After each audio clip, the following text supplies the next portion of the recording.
नमस्कार दोस्तों, मेरा नाम अखिलेश है और आज का मेरा वीडियो ये है बिगनर्स के लिए जो ऑफ़िस यूज करते हैं एमएस ऑफ़िस अपने सिस्टम पे, लैपटॉप पे, और उनको छोटी छोटी जानकारियों के बारे में पता नहीं होता है कि कौन सी चीज़ या बिगनर कह सकते हैं कि जो बिगनर हैं खासकर उनके लिए वीडियो है।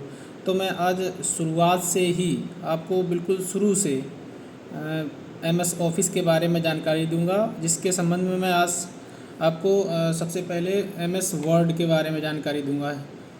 मैं पहले भी बता चुका हूँ, ये वीडियो आज का हमारा सिर्फ बिगनर्स के लिए है जो ऑफ़िस का काम सीखना चाहते हैं लेकिन उन्हें जानकारी नहीं होती क्या करें कैसे करें। तो उसके लिए मैं सबसे पहले बिगनर्स के लिए ये वीडियो शूट कर रहा हूँ, जिसमें बहुत ही अच्छी जानकारियाँ उपलब्ध कराई गई हैं। तो देखना ना भूलें। मैं आपको अपने डेस्कटॉप पर दिखाना चाहता हूँ कि कैसे आप एक अपना एमएस ऑफ़िस का उपयोग कर सकते हैं या फिर आप एमएस ऑफ़िस का उपयोग कैसे करें। तो आइए चलते हैं। ये हमारा सिस्टम है और क्योंकि मैं इस समय विंडो 11 यूज कर रहा हूँ सिस्टम पे, तो हो सकता है कुछ लोग विंडो 11 यूज करेंगे, विंडो 7 यूज करेंगे, विंडो 10 यूज करेंगे। सबसे पहले शुरुआत से मैं बिल्कुल शुरुआत से बताना चाहूँगा। आप विंडो 11 अगर यूज करते हैं तो उसमें आप स्टार्ट मेनू पे क्लिक करेंगे और सर्च का ऑप्शन आएगा। आप चाहें तो एमएस ऑफ़िस का ना डाल के एमएस ऑफ़िस का वर्ड कीवर्ड डाल के आप सर्च कर सकते हैं। देखिए मैं कैसे सर्च कर रहा हूँ। ऊपर मैंने लिख दिया सर्च बार में MS office,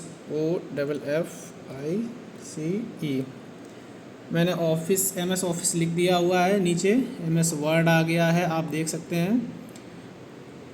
MS office, word, Excel और पावर पॉइंट, आप जो भी एमएस ऑफ़िस की कैटेगरी है उसको चूज कर सकते हैं। जैसे मैंने यहाँ पर वर्ड क्लिक किया वर्ड पर और वर्ड आ जाएगा आपका।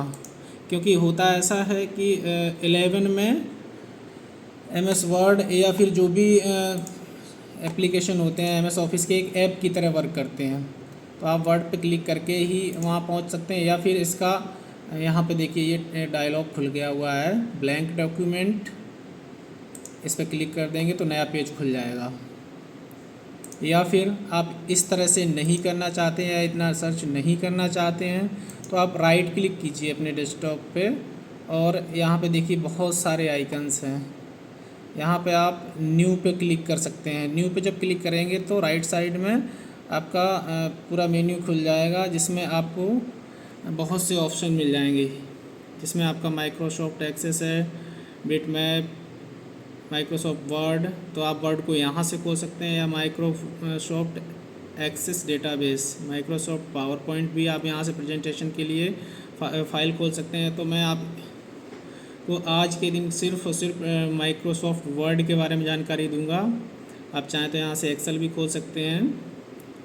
तो मैंने ऑलरेडी यहाँ से डेस्कटॉप पे अपने एक फ़ाइल खोल रखी है, तो मैं आपको वर्ड के बारे में छोटी छोटी लेकिन अच्छी जानकारियाँ देना चाहूँगा। आप इस तरीके से आप अपने एक पेज पे आ जाएंगे। तो मैंने ऑलरेडी ये एक लेटर टाइप कर रखा है। जैसे मैंने एक RTI का फ़ाइल किया हुआ था तो उसको मैंने टाइप किया हुआ था। तो मैं फ़िलहाल मैं अभी ऊपर को हटाए दे रहा हूँ। देख सकते हैं आप, ये एक डेटा टाइप है। आप टाइपिंग हिंदी में भी कर सकते हैं या इंग्लिश में भी कर सकते हैं। मैं ज़्यादातर हिंदी में टाइपिंग करता हूँ क्योंकि मेरा काम ऑफ़िस का हिंदी से संबंधित रहता है। तो ये आपके सामने एक पेज खुल गया। अब आपको इस तरीके से ना समझाकर मैं समझाना चाहूँगा एक ब्लैंक पेज। जैसे आप वर्ड को खोलते हैं तो वहाँ पे आपका एक ब्लैंक पेज इस प्रकार से खुलेगा, इसमें कुछ नहीं लिखा होगा। तो आप वो बिगनर हैं, ये उन लोगों के लिए जानकारी जो यूज़ करते हैं तो उसे जानकारी तो पहले से ही है, तो उनके लिए ये वीडियो है भी नहीं भी, अगर चाहे जैसा चाहें आपको जैसा अच्छा लगे। लेकिन जो बिगनर्स हैं उनके लिए बहुत फ़ायदेमंद स्टार्ट होगी, जानकारी फ़ायदेमंद होगी। तो सबसे पहले देखना ये है कि ऐसा पेज खुल के आ जाएगा आपके पास। ब्लैंक पेज है, इस पर कुछ नहीं होगा आपका।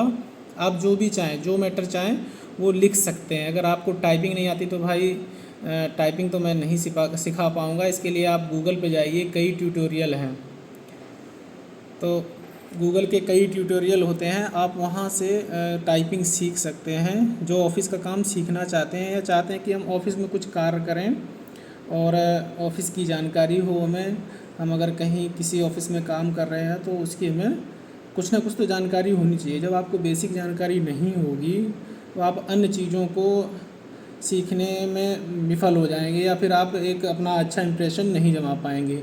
किसी भी ऑफ़िस में आप जाइए, अगर आपको कंप्यूटर का कार्य आता है तो आप निश्चित सफलता प्राप्त करेंगे और अच्छा प्रभाव पड़ता है, उसका इम्पैक्ट अच्छा पड़ता है। तो सबसे पहली चीज़ ये है कि हमें बेसिक जानकारी होना ज़रूरी है।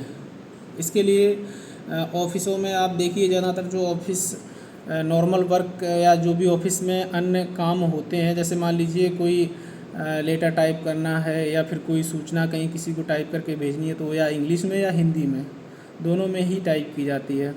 तो इसके लिए सबसे पहली चीज़ ये है कि आप टाइपिंग सीख लें।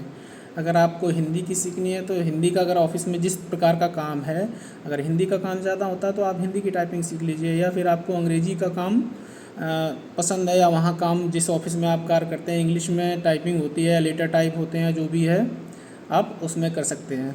वैसे तो मैं कंप्यूटर से संबंधित कई सॉफ्टवेयर से अलग अलग वीडियो बनाऊंगा तो उसमें आपको जानकारियाँ दूंगा, लेकिन आज के इस टॉपिक में सिर्फ और सिर्फ मैं वर्ड के बारे में, इसके बाद में सीरियलिटी से एक्सेल के बारे में भी आपको जानकारी प्रोवाइड करूंगा। तो सबसे पहले आज का टॉपिक वर्ड का ही है, तो आप टाइपिंग सीख लें। इसके बाद में आप वर्ड के बारे में मैं जो वीडियो बना रहा हूँ इसमें हो सकता है आपके लिए बहुत ही उपयोगी साबित हो। तो जैसा कि मैंने एक वर्ड का पेज खुला हुआ है, इसमें बिल्कुल ब्लैंक खुलता है पेज। बिगनर्स जो हैं, जो सीखना चाहते हैं तो उनके लिए उपयोगी है। तो ब्लैंक पेज एक खुल गया है। अब ब्लैंक पेज में करना क्या है, आपको टाइपिंग करनी है। जैसे मैंने ऑलरेडी बताया था कि मैंने हिंदी की टाइपिंग कर रखी है। अब इसमें होता क्या है कि मैंने इस टाइपिंग को इस प्रकार कर लिया, मैंने मान लीजिए टाइपिंग सीख ली। टाइपिंग सीखने के बाद में उस लेटर को एडजस्ट करना और हेडिंग्स या जो भी टॉपिक हैं वो आने ज़रूरी हैं। जैसे मैंने पहले से ही टाइप कर रखा था, ये मैंने बताया भी था आपको, तो वो आपको जानकारी मैं बताऊंगा। अब देखिए, जब ऐसा आपने टाइप कर लिया, मान लीजिए मैंने ये टाइप किया था तो ये जानकारी टाइप हो गई। इसके बाद में इसको एडजस्ट करना। सबसे पहली चीज़, जो पेज होता है, मान लीजिए टाइप करने के बाद में एक इसे ड्राफ्टिंग कहा जाता है।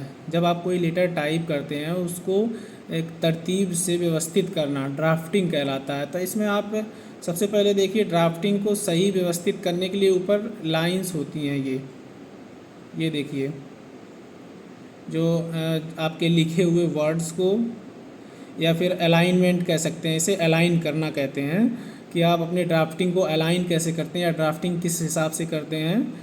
तो आप इसमें देख सकते हैं ये लाइनें हैं। इस लाइन पे जब आप पूरा सिलेक्ट कर लेंगे, सबसे पहली चीज़ लिखे हुए को पूरे को सिलेक्ट कीजिए।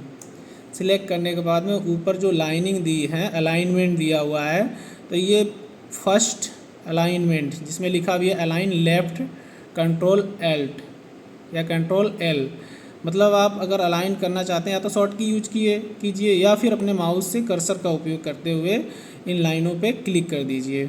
तो आपका ये मैटर एक तरफ से लेफ़्ट साइड में अलाइंड हो जाएगा, मतलब पूरा मैटर लेफ़्ट में आ जाए। देखिए, मैंने अपीलीय अधिकारी बीच में करा हुआ था या मिडिल में था ये, तो ये लेफ़्ट में अलाइंड हो गया है। अब इसमें सेकेंड रो है आपकी सेंटर।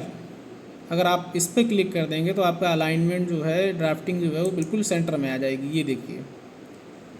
इसके बाद में आपका राइट में अलाइन राइट, कंट्रोल आर भी आप दबा सकते हैं, आप शॉर्ट की यूज़ कर सकते हैं। इसको मैंने दबा दिया तो ये राइट में पहुंच गया। तो सबसे पहली चीज़ है, ड्राफ्ट जो आपने किया है, आपने जो भी टाइप किया है उसको तरतीब से मैनेज करिए। तो टाइपिंग आपको देखो खुद सीखनी है भाई, टाइपिंग मैं नहीं सिखा पाऊँगा, लेकिन हाँ ये बता सकता हूँ, आप गूगल पे जाइए, कई ट्यूटोरियल एप्लीकेशंस होते हैं, आप उनसे चाहें तो टाइपिंग सीख सकते हैं।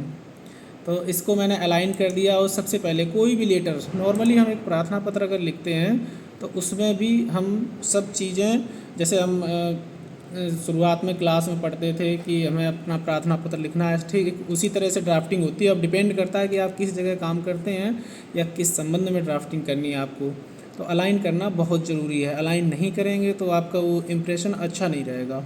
सबसे पहले आप किसी को किसी कार्यालय के लिए या फिर किसी ऑफिस के लिए कोई लेटर, चाहे इंग्लिश हो या हिंदी हो, उसको लिखते हैं तो उसे हमेशा मध्य में रखिए, बीच में रखिए। और बीच में रखने के बाद में आप जिसको भी संबोधन देना चाहते हैं तो उसको इस हिसाब से, जैसे मैंने जन सूचना अधिकारी कानपुर मंडल को लेटर एक लिखा हुआ था जन सूचना आरटीआई के अंतर्गत, तो मैंने इसको अलाइनमेंट को इस तरीके से यहाँ पे सबसे पहले संबोधन में लिखा हुआ था। फिर अब देखिए नीचे ये हमने मैटर लिखा हुआ था कि प्रार्थी को क्या क्या समस्या है, क्या सूचना मांगी गई है, क्या है, सब पूरा मैटर दिया हुआ है। तो इसमें सबसे पहली चीज़, जब आप कोई चीज़ लिखना स्टार्ट करें, ये ध्यान रखें कि हमेशा इस जगह पे हम प्रार्थना पत्र लिखते थे तो महोदय लिखने के बाद में, जब यहाँ पे हम अगर जैसे हम छुट्टी के लिए प्रार्थना पत्र स्कूल कॉलेज में लिखते थे तो यहाँ महोदय लिखने के बाद में हम इस को स्टार्ट करने के बाद में जो मैटर लिखते थे उसमें पैराग्राफ या कुछ स्पेस देते थे। तो ये ड्राफ्टिंग का एक हिस्सा होता है, इसलिए हम टैब दबा के भी इसको स्पेस दे सकते हैं, या फिर हम कीबोर्ड में, या तो हम चाहें तो टैब वाली एक बार बटन दबा देंगे तो आपका अपने आप स्पेस ऑटोमेटिकली मेंटेन हो जाएगा। और इसके बाद में आप चाहो तो इसको, मैं इसको बैक करता हूँ, पहले बैक करा, आ गया अपनी जगह पे। अब इसको हम चाहें तो ये स्पेस वाली बटन, हमारे सिस्टम में स्पेस वाली बटन होती है तो इससे भी हम इसको अलाइन कर सकते हैं। ये देखिए, इसको इस प्रकार से अलाइन कर सकते हैं। तो ये हो गया अलाइनमेंट। इसके बाद में अगर आपने कोई मैटर लिखा हुआ, सबसे पहले हमारा मानना है, मैं जो टाइप करता हूँ या मैं अलाइनमेंट जो करता हूँ या ड्राफ्टिंग करता हूँ तो मैं उसको मैटर को पूरे को सिलेक्ट कर लेता हूँ इस प्रकार से, और लेफ़्ट मैं इसको सेटल कर देता हूँ या लेफ़्ट अलाइनमेंट कर देता हूँ। सबसे पहले लेफ़्ट अलाइनमेंट करने से देखिए ये फ़र्क पड़ रहा है, ये वाला मैटर है ये आपका एकदम से बिल्कुल तरतीब से बिल्कुल एक सीध में हो जाता है। ऊपर से जो अलाइनमेंट होता है इसका, ये स्क्रॉलिंग जो होती है या अलाइनमेंट ये वाला होता है, अपने आप बिल्कुल सीधा हो जाता है, तो उससे लेटर का प्रभाव अच्छा पड़ता है। तो वर्ड पे टाइपिंग में ये ध्यान रखें कि आपका अलाइनमेंट बहुत अच्छा होना चाहिए। फिर मैंने इसको स्पेस दे दूं या टैब से, इस प्रकार से हमने इसको अलाइन कर दिया हुआ है। और नीचे जब भी कोई पैराग्राफ चेंज होता है तब भी हम वहाँ से उसे स्पेस दे के या फिर टैब से हम उसको ये अलाइनमेंट कर सकते हैं। तो इस प्रकार से ये आपका अलाइनमेंट हो जाएगा, या फिर व्यवस्थित कर सकते हैं मैटर को।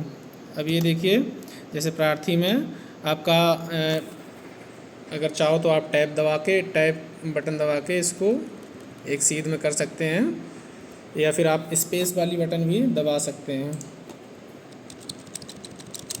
ये तो इस प्रकार आप किसी भी लेटर को अलाइन कर सकते हैं। ये बिगनर्स के लिए है जो ऑफिस का कार्य सीखना चाहते हैं, या फिर ऑफिस में या ऑफिस के कार्य में जिनकी रुचि है वो इस वीडियो से जानकारी प्राप्त कर सकते हैं।